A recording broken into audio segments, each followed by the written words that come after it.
So, yeah, so you and I have this, I guess, shared heritage of being half descended from Holocaust survivors and half descended from pogrom survivors. Yes, absolutely shared. Yeah.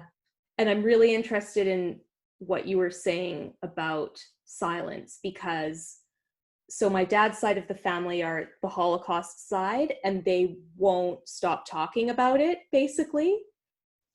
And my mom's family, the pogrom survivors, there's such a silence. Like, I don't know what happened. I don't know exactly why they left. It's almost as if they just left, like there was no particular reason, nothing, and then they never talked about it. So interesting. I am the mirror image of the other way round. The Holocaust survivor side, the silence wall. I call it the silence wall. You will be familiar with feeling. It's like a wall and it emanates silence. Whichever way you go at it, it's a silence wall. And the other side, that are the pogrom survivors from Odessa, oh, they're happy to talk about it, and my grandma was. And the other side, which we'll come on to, which was the German-Polish side that arrived as if dropped in, you know, like the storks dropping babies. They were dropped into Leicester/Nottingham and the Lace, and it was, and this came into the other conversation with one of the code breakers. So Rolf Nosko was one of the code breakers, and he was my uncle. Wow. They don't say anything about anything. And there is still living people that don't say anything about anything. It's a marking of the truth. And who wants to know the truth?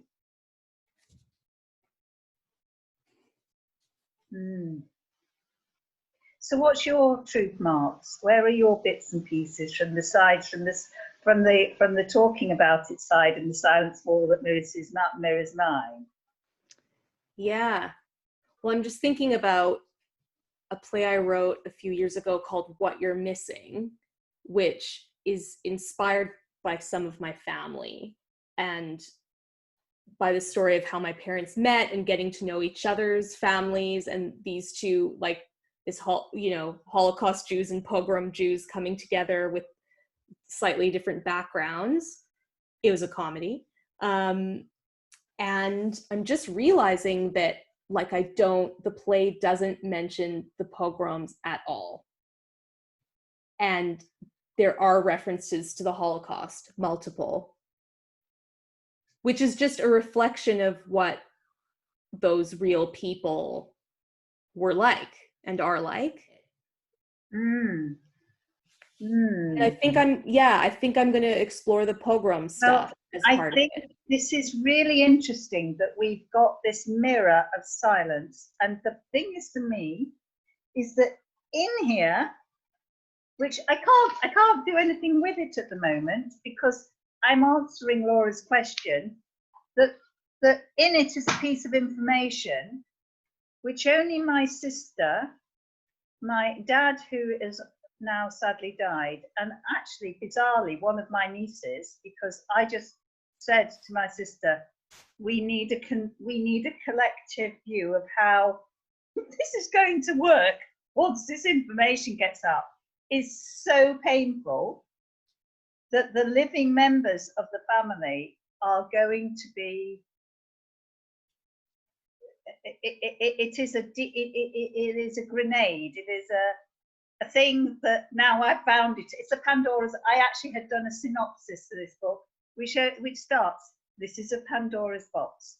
It is a Pandora's box, which basically, the silence wall, it drills a hole right through the silence hole, and you can see out to what is behind it. You don't know all of it, but you see enough to know. Yeah. And that is, I think, for me, the people that have seen the bits and pieces of this work I've done said, will you just get it published? Will you just, because my heart and I spent 5 years researching it and writing it. The characters are a mix of real characters and unreal characters. So it's centered in Leipzig in 1952, is one of the places in the Stasi headquarters, where they're uncovering, these two characters, Mila and Rudolph, are uncovering the history of my family. And they're actually going through all this stuff, the photographs, they know this doesn't work with that, and what they were doing in Leicester, and how come they came from Wudge.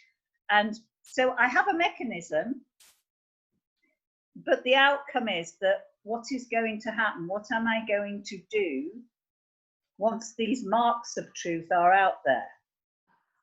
What you're saying is making me think of the solo show that I was just touring and meant to be touring this year, which is called Holocaust Brunch. Yes. And it's also sort of a dark comedy, and it's partly telling the true survival story of my friend's grandparents, so using their family institutional archive, like a memoir and an oral history.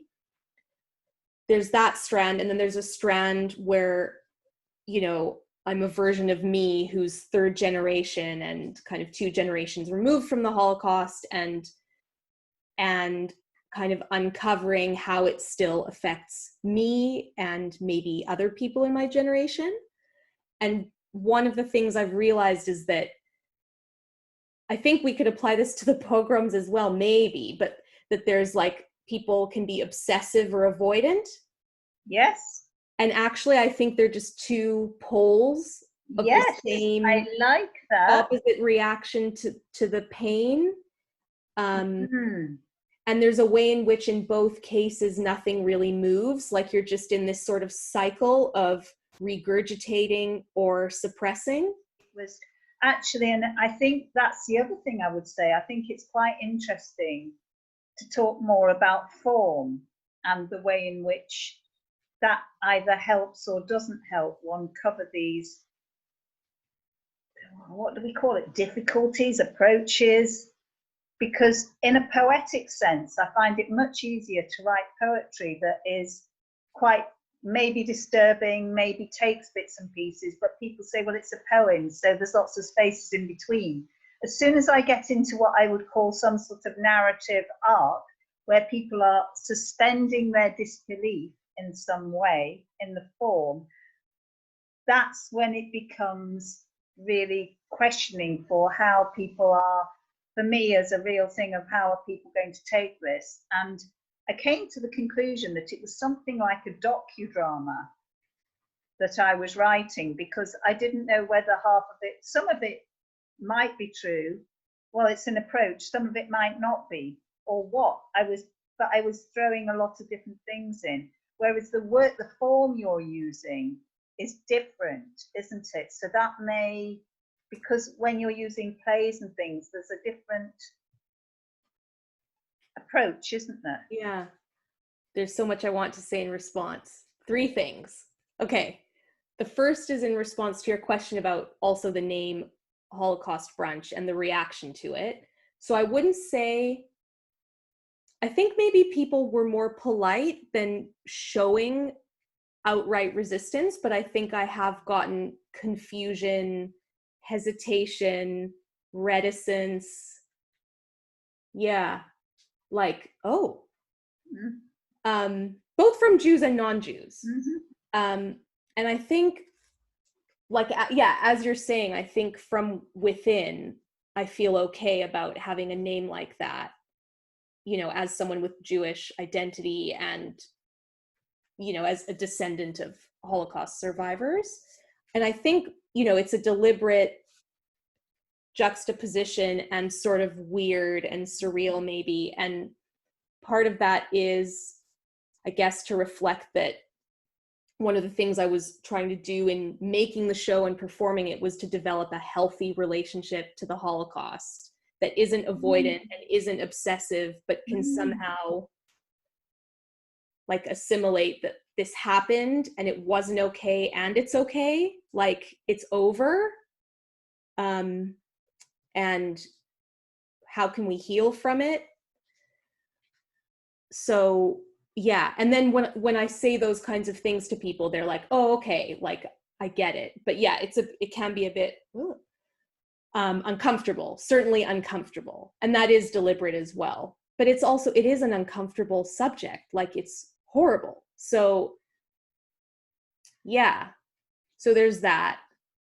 And then another thought I had was, have you read or heard about a book called Jane, a Murder by Maggie Nelson?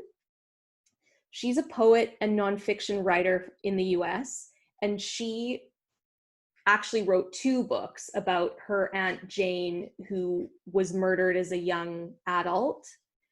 So Maggie never met her.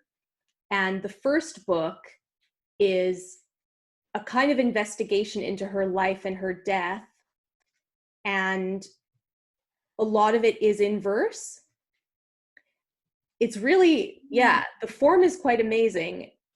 So part of it is like her own poems, and part of it is taking portions of Jane's diaries that survived her and putting them into poems, like kind of making it into verse. And she herself kind of questions, I think in the introduction and maybe throughout the book, and also in the second book, like her own kind of like whether it's okay that she did that, even as a relative, you know, even just sort of questioning, like, is it okay to use anyone's private diaries in a public context? She was kind of manipulating Jane's own words and formally and editing them.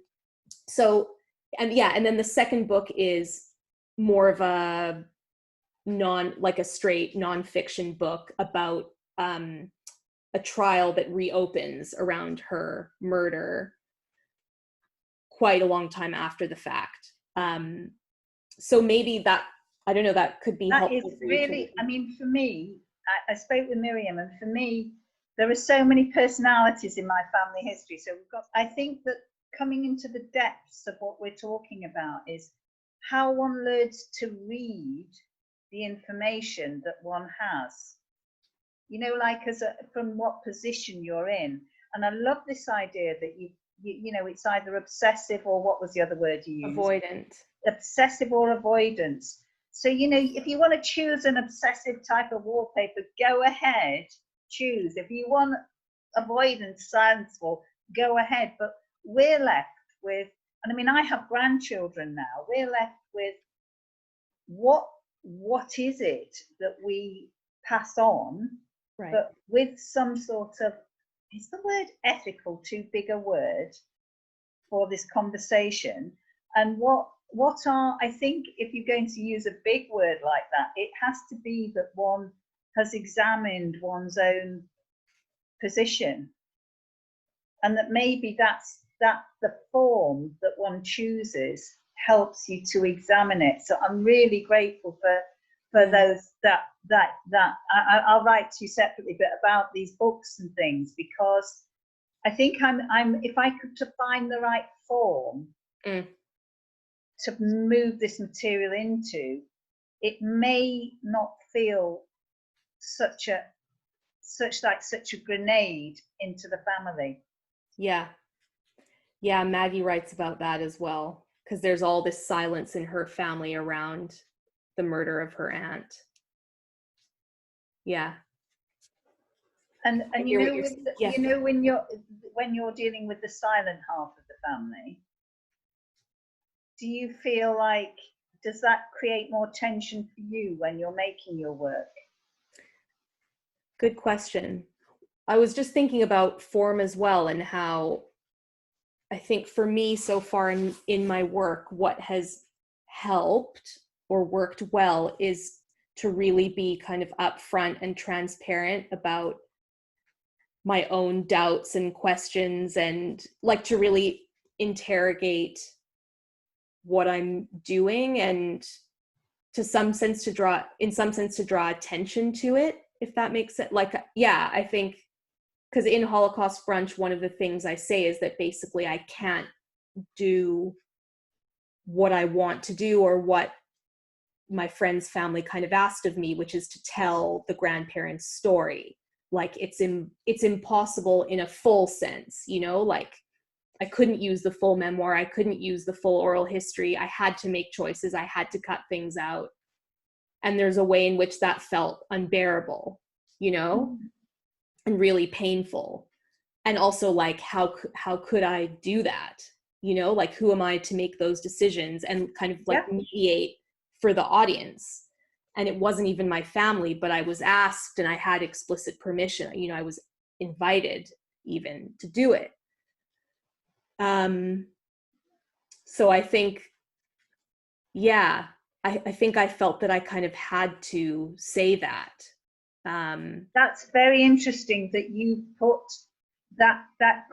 maybe that's the context. So what I've been trying to do is because I write poetry, but I publish very funny short stories, and there's nothing like a good read. You know, I want to actually, the story itself is quite an exciting story, I have to say, of what happened to all these people.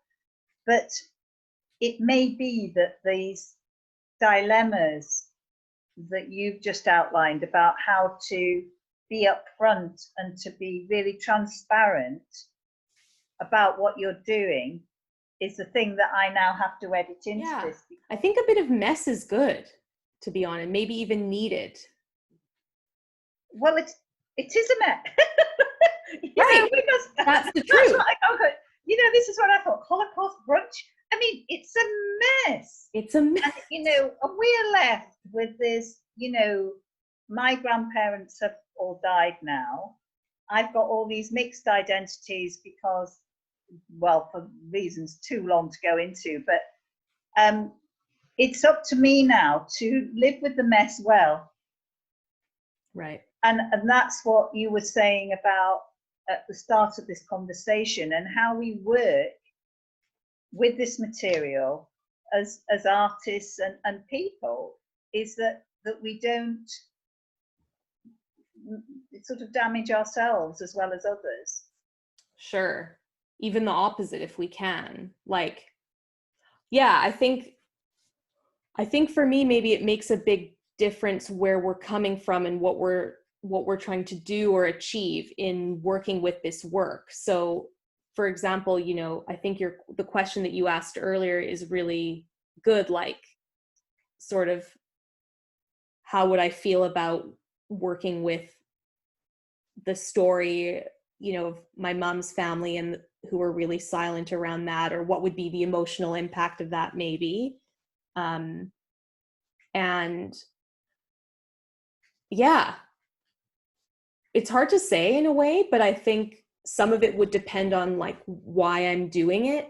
And it wouldn't be about just like messing with it and just kind of being rebellious or something. It would really be about like, there's something that needs working through here. It's unresolved. Mm. And I need to, whether I need to finish with this, because the truth marks thing. I found this on I was doing something with Delane in Lancaster, and we were in the museum, and when they used to make the whole and it's all to do with textiles, which is my family history as well. They used to make great big, the bales, and they used to wrap the material around it.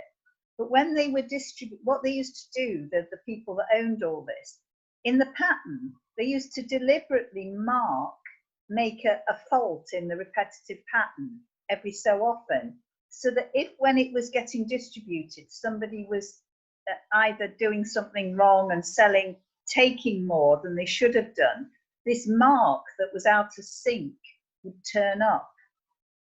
And I love this idea of a mark that somehow gives some sense of gives a clue to something else happening. And I thought, that's Jessica's truth, and they called them truth marks. And I just thought, that is what it feels like. I'm just trying to give a little bit of context, rather than just talking about the same thing all the time, or absolute silence of, okay, what is this material? What have we got? And maybe not making any judgment about it necessarily, but being able to say, this is the mess. I know that's So thank you for that. Great.